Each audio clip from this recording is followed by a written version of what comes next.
ডিম আটা দিয়ে সুন্দর এই মজাদার পিঠাটা বানাতে পারবেন, সাথে সংরক্ষণ করতে পারবেন অনেক দিন।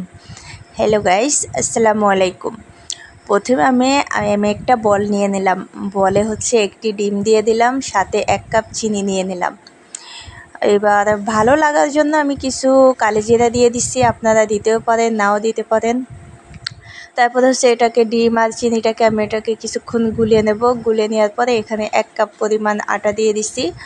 আটা দিয়ে এটাকে আমি একটা খামি বানিয়ে নিব, যাতে পুরোটা সব কিছু একসাথে মিশে যায়। ও সাথে আমি স্বাদ মতো লবণ দিয়ে দিয়েছিলাম।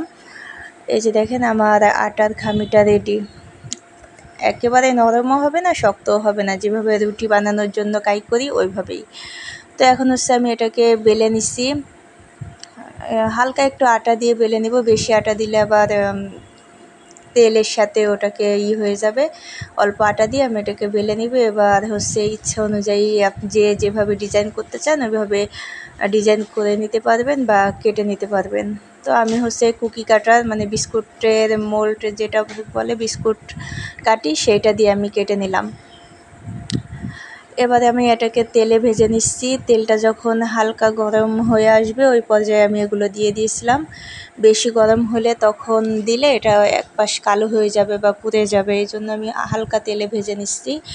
আর অল্প জাল দিয়েছিলাম, বেশি জাল দেই নেই, যেহেতু আমার ভিতর থেকে এটা শক্ত হবে আর এটা অনেকটা মুচমুচে হবে।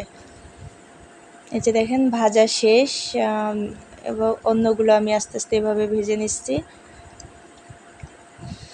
আপনারা এটা অনেক দিন পর্যন্ত সংরক্ষণ করতে পারবেন। তো দেখেন এই যে রেডি হয়ে গেল। সবাই ভালো থাকবেন। আল্লাহ।